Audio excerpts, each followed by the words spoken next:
Kathryn Tickell, welcome to Beyond Stage Fright.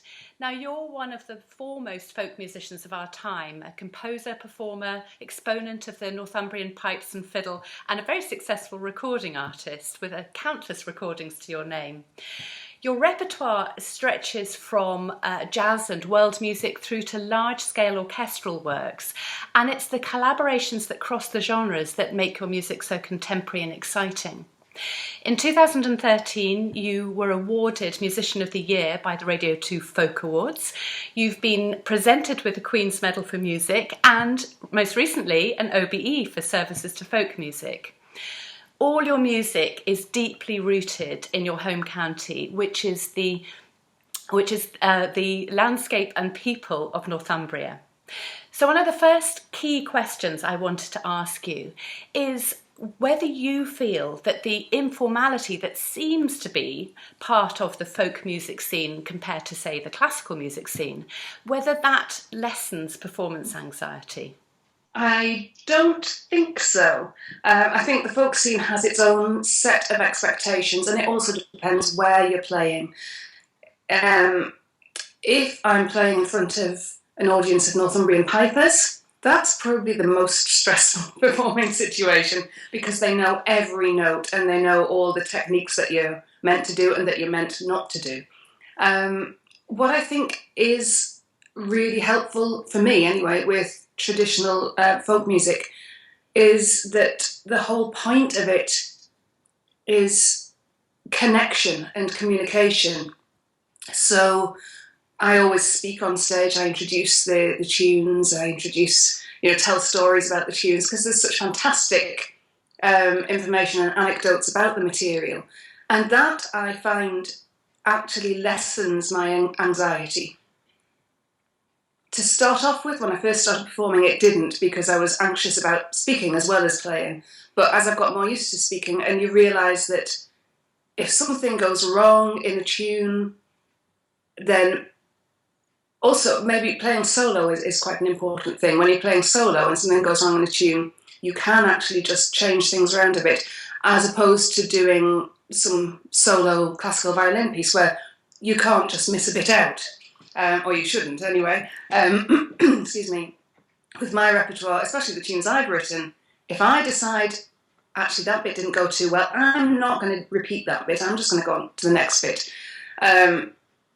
You can do that. And also, I've only, I don't even know how long I've been performing professionally, a long time, decades. In all of that time, I've only broken down and actually stopped in the middle of a piece once. I was about 20, and I'll never forget it, it was awful.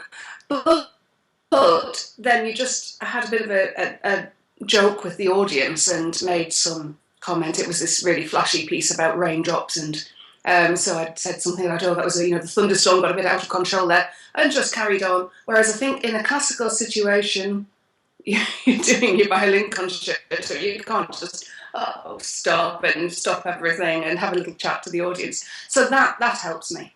But no, my expectation of my own performance is absolutely as high as a classical musician's expectation of their performance. I'm sure of that. Out of all the different styles of music you play, what do you feel the most comfortable playing in terms of, anxiety or ease of playing generally? Without a doubt, playing with my band. That is, every now and again there's a little bit of nerves creeps in, but in general, it's just fantastic because we're practiced up. We know what we're each meant to be doing. We know what each other are meant to be doing. So even if somebody else goes wrong, we're all aware of it. We can work around it. We love the music, and I think that's another big difference certainly between orchestral players and us, is that we choose our own music. We choose what we want to play. If something starts to get a little bit stale, we think, okay, we'll give that one a miss. We'll try something else.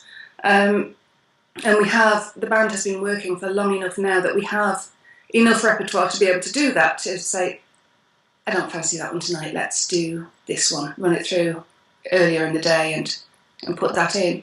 But no, I noticed through the summer doing some quite big festivals, I didn't notice at the time, it was afterwards that I thought, do you know, as I was waiting to go on, I wasn't nervous at all. I was looking forward to it. And that is just fantastic. How much do you think that's to do with experience? It's to do with knowing the material and knowing your other musicians. I don't think it's experience in any other way apart from that. In fact, to be honest, to sum up the whole thing of, for me, nerves and stage fright, it's always to do with knowing your material, sadly. And when you're working with other people, I mean, you talk about how much easier it is in some respects, but if somebody has a fit of nerves, either before or during, how do you manage that dynamic? When I was saying it's easier working with other people, it generally isn't, unless it's people that you have worked a lot with or whom you feel very confident on stage with, and you know that the material that you're playing is thoroughly rehearsed and you know what you're doing.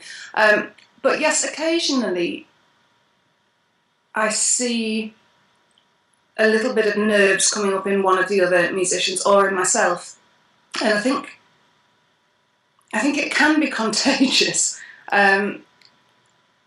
So when I feel a little bit of nerves, I try not to say anything to the rest of the band before we go on stage, because I don't want them to be affected by it. But occasionally I see one of them perhaps being a little nervous, and as well as, I suppose, I'm the band leader, but also these people that I'm on stage with are my friends. So I start to try and think of myself as being a good friend and almost slightly maternal, and trying to maybe overcompensate. So I'm trying to cover everything and trying to make them feel okay. So smiling at them, which probably puts them off, actually, I don't know. But making sure that maybe the next time I speak to the audience, I make sure that I'm seeming very relaxed. And part of that is trying to put the person on stage with me, put them at their ease. Of course, I would never refer to anything. But yes, actually seeing other people getting nervous can make you try and help them. Other times, of course, it does affect you. But I try not to dwell on that. So give me an idea how you'd prepare for a performance, both in advance and also just before you walk on stage.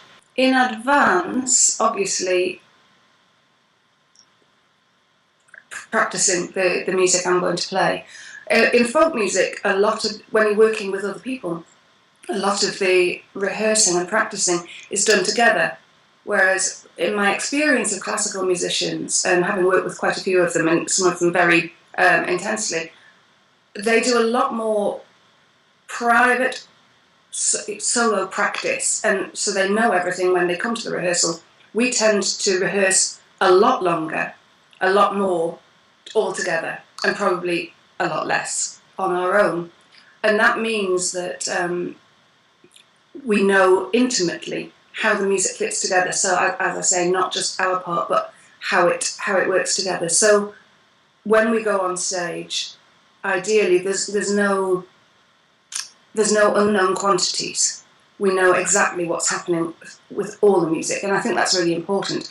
Solo, it's just about practicing so that you have the technique under control.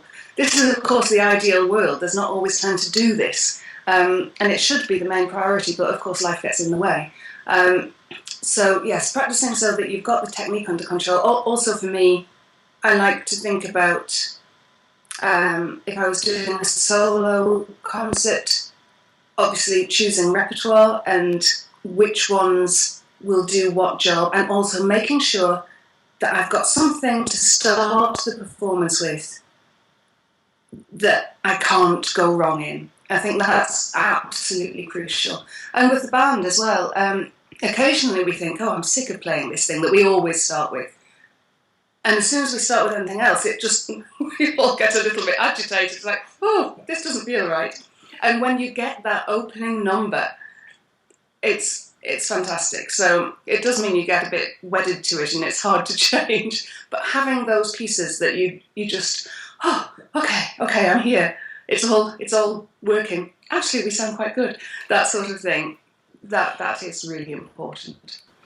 So how do you keep your focus when you're on stage? That's a bit of a strange question because sometimes I actively try to lose my focus. The way I keep the focus, which obviously is the ideal situation, is to think about the music. And when I'm not sufficiently practiced, when I'm playing, I'm thinking about technique and mistakes, and, well, not about mistakes, but thinking about, my main aim is to get through the piece with all the notes, the right notes in the right place, and that is the aim. And that's when I get nervous. Ideally, you want to have that under control so that when you're on stage, you can be focusing on phrasing. And that is so fantastic when you're in that place where you're playing and you're really thinking about exactly where you're going to place this note. And, I'm going to just taper this right. I'm going to make this, actually, I think this time I'm feeling that this should go a bit quieter. Or I love that.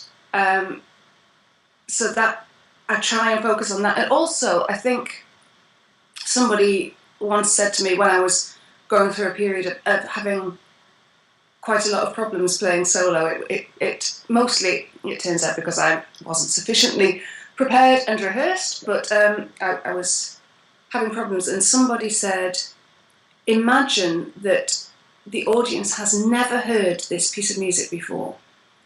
And most of them haven't, to be fair. You're playing it to them.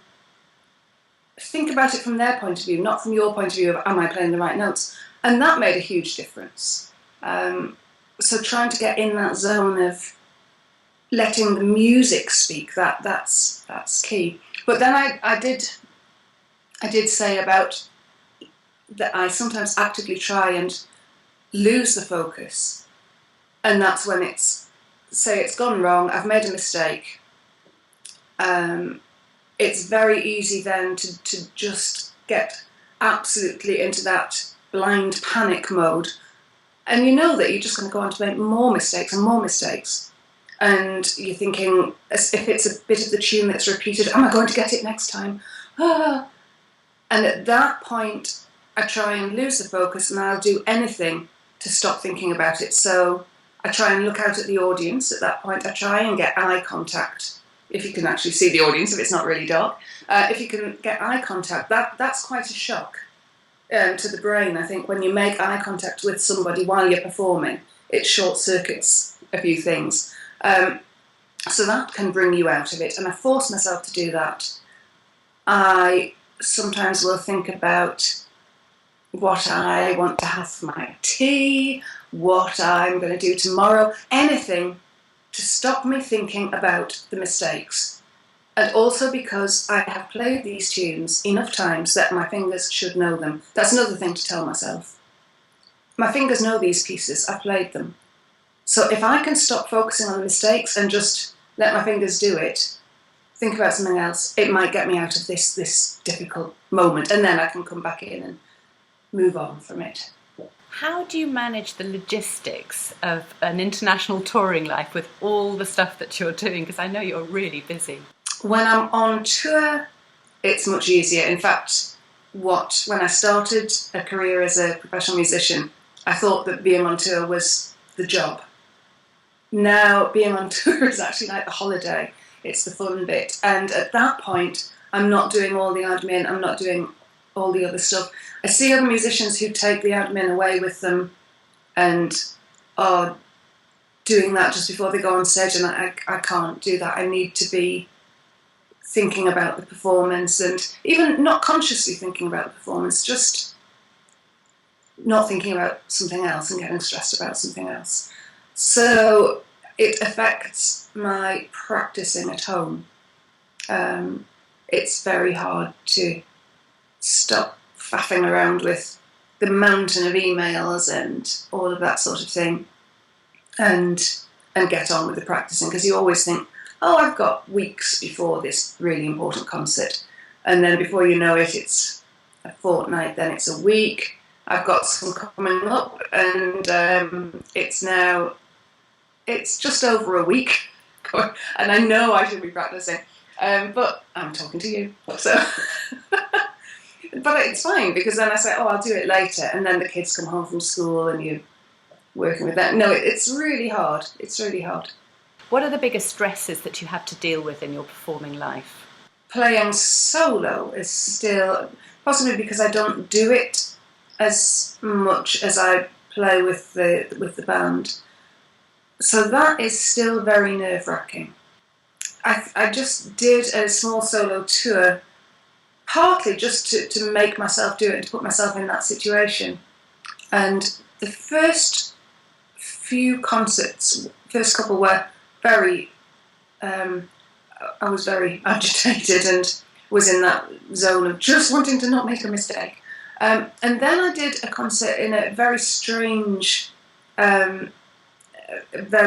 place. It was, I've never done anything like it before. It was in this camp, around a campfire, and just utterly bizarre little concert, but it was absolutely beautiful. They'd done it out with fairy lights, and it was like being in this magical grotto. And I got there and thought, what on earth is this? And then I played, and the beauty of the surroundings made me took me out of my worries, and I just wanted to respond to that setting. And strangely, and I didn't have any nerves. I was just enjoying it and relating to people. And all the concerts after that were absolutely fine. For some reason, I managed to tap back into that. I know that you teach at Newcastle University. So what are your thoughts about how you support students with all this whole area of performance anxiety? Well, I'm hoping to be doing a module on this, because I think it's really important. And with a lot of students, they just haven't practiced enough, or they haven't realised. I'm always telling them, you need to get performance experience, because no matter how well you can play a piece at home, it's totally different playing it in front of people. So I'm always emphasising this, but they don't always take any notice. But some of them, I see them in assessments, and sometimes I see them, twice a year in the main assessment, the interim assessment, and they just fall apart. And I see them all the rest of the time, and they're fine. And I know they're prepared. I know they know the pieces. And those people, they do need extra help, but you can't just do it in one quick chat, I don't think. Or maybe some of them you can.